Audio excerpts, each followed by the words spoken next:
Hi my loves, in this reading, we will going to have love reading with message from your person. And the focus of this reading is kung magkakabalikan pa ba kayo ng person mo. Kung mahal ka pa ba niya. Let's see. And by the way, if you feel resonate with my energy, meron tayong available na crafts na nandyan po sa ating link. Okay, visit our shop my loves. Meron tayong mga available na Evil's Eye and mga crystal bracelets.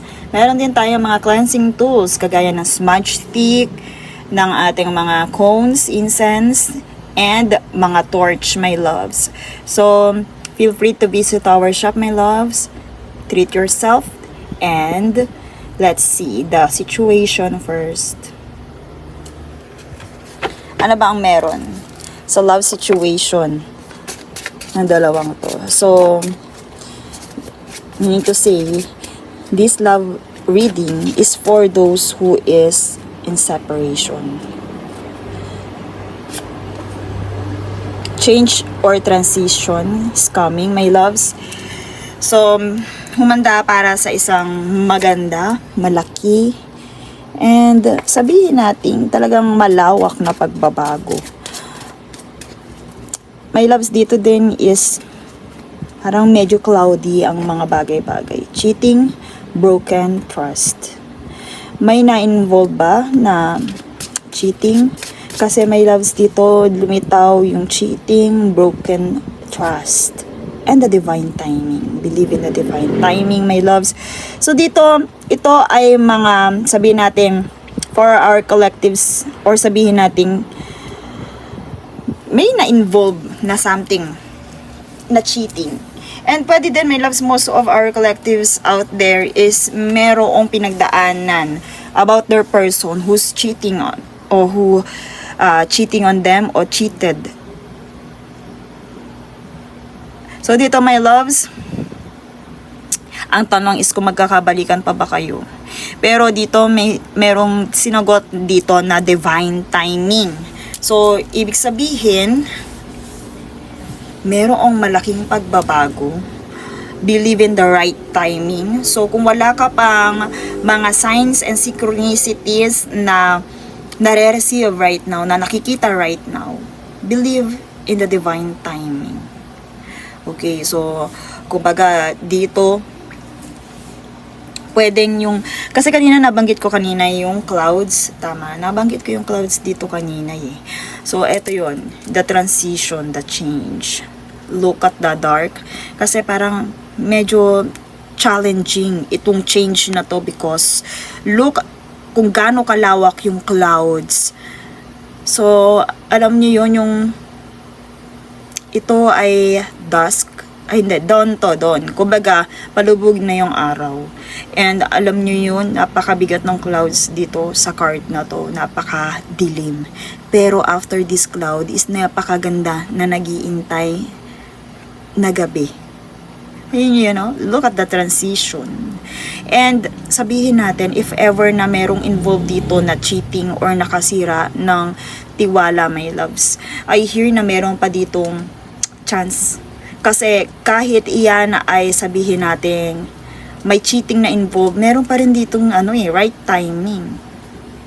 At sabihin natin na sobrang sakit dahil nga dito sa heavy clouds na to, luha ang isa sa mga significance ng clouds. So, dito may loves, ihanda ang sarili for that possible thing to happen. Okay.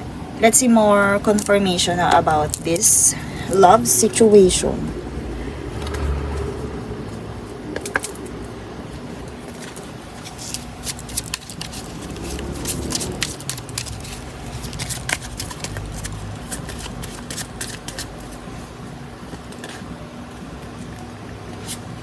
Sunglasses. So, lumitaw dito, watching, looking, stalking. Okay, my loves. Kung ikaw to or yung person mo, are you stalking with your person? Kasi nga, in separation kayo. Diba? And pwede din, my loves, na nakafocus ka rin or yung person mo dito sa change na to or transition. Mirror. Okay, so eto, meron dito may loves na nangangahulugan kung anong nararamdaman mo right now is nararamdaman din ng iyong person. Pero dalawang mirror to eh. So, two mirrors talking. If ever walang paramdam sa'yo yung person mo, is ini-stalk ka niya. Pwedeng ganun my loves. Or if ever ikaw, ini-stalk mo itong person na to. But, dito my loves, instead na focusing in this situation, in this change, kung ano man yung nagbago sa inyong dalawa, have time to reflect, have time to introspect kung tama pa ba. So kumbaga, wag ka maging forceful dito my loves, wag mo masyadong panghawakan kasi nandito nga yung believe in the right timing. Kahit anong pilit mo, kung hindi yan nakatadhana sa inyo, hindi. So let's see more.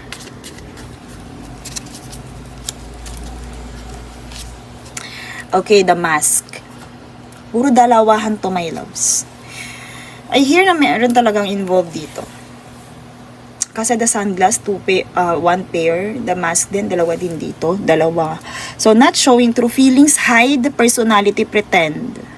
Double gaslighting, my loves, kung ikaw ay sinisisi sa dahilan kung bakit nagkaroon ng broken trust, is ito ay a part lang ng panggagaslight.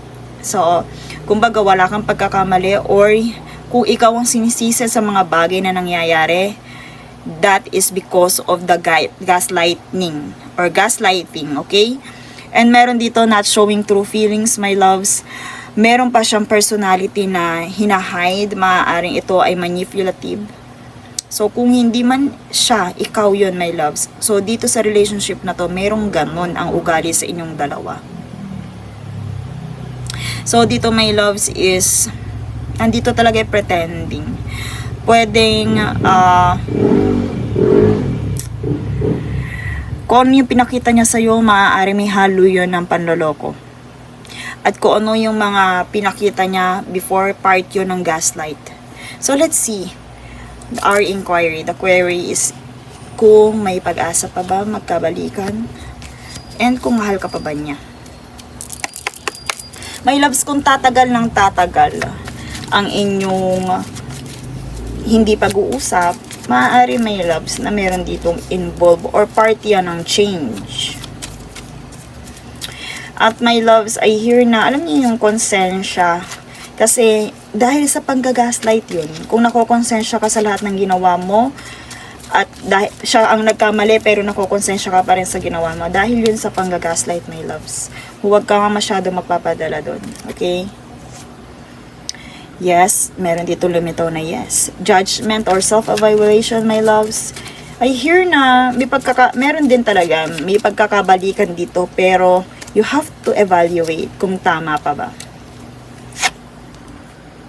Hope, may pag-asa, my loves. May pag-asa talaga na magkabalikan pa.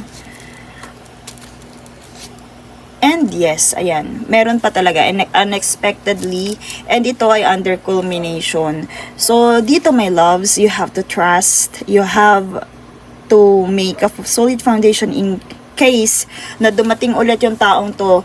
Dapat my loves, ang makita niya sa'yo is you are stable-minded. Okay, you are stable-minded, you have solid foundation, and you are grounded.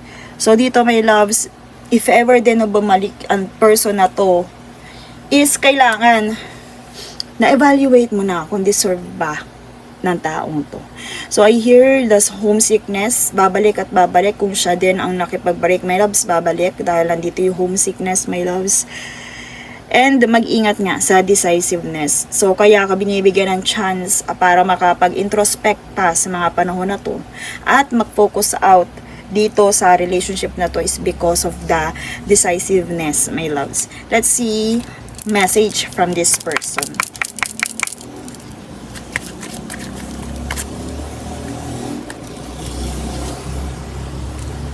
I am grateful for spiritual lesson. So, meron nga na magiging lesson or lesson talaga yung nangyari sa inyo or itong upcoming change na to or transition sa inyong relationship. I wonder if you are happy without me. So, this person starting to realize kung mahalaga ka ba siya sa buhay mo. And I want to be more than friends. If ever my loves na nakita niya na, kasi alam niyo yun, yung if ever na nakikita ka na niya na nakaka-move on, diyan siya matitrigger na hindi ko pala kaya na maging friends lang. Hindi ko pala kaya na yun lang, hanggang dun lang tayo. So, my loves, continue to create your boundaries, your solid foundation, dahil may pag-asa pang bumalik itong person na to. And sabihin natin kung mahal ka pa ba niya, yes, may feelings pa siya sa'yo. Because they are wonder or they are curious without them. So, ibig sabihin, may care sila sa nararamdaman mo. And marirealize nila yon lalo na kung hindi ka obsessed sa kanila. Kung hindi mo yan in-stalk, kung hindi mo sila iniisip, mararamdaman nila na parang wala nang may care sa akin. Parang hindi na ako care ng person ko na to. So, doon nila marirealize, masaya ba siya kahit wala ako? Okay, let's see more. More message from this person.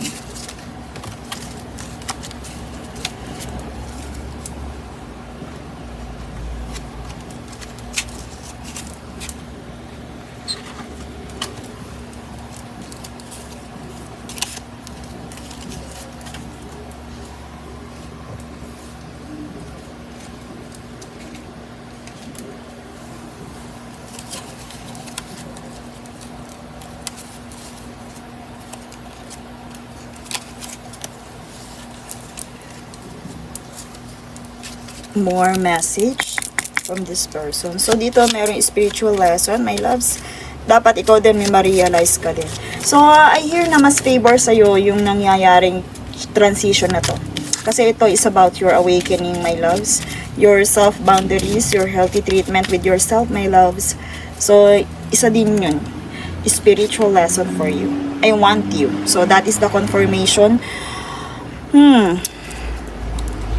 That is the confirmation, my loves. They still want you. So, meron pang nararamdaman sa'yo yung person mo. And with that, let's see the final message from the spirits. Kasi, gusto ko pa rin ang taong to, kahit wala siyang paramdam. Kasi, alam niyo yun, the more na iniisip niyo yung taong to, lalo siyang lalayo. Alam niyo, lalo siyang mapapahabol, lalo niyang mararamdaman yung, meron pa siyang masasandalan in case na magbago ang kanyang isip. Pero dito, message from spirits, the flower crown. Wear your power proudly and unapologetically. For it is your birthright and is eternal like the soul. So, my loves, dito, isa yan sa part ng iyong introspection. Paano mo kasi dito, my loves, I hear na ikaw ay gaslight or gaslighter victim. I hear na most of the people or pwedeng yung person mo, most of the time, ikaw ang sinisisi sa mga nangyayari. So, dito, wear your power, my loves. So, dito, yung transition and change na to, isa to sa kailangan mong baguhin. Ipakita mo yung personality mo with your solid foundation, with your grounding energy, my loves. So, spirits are telling you, wear your crown proudly. Okay? And that's all for this reading. Thank you so much and see you in my next one.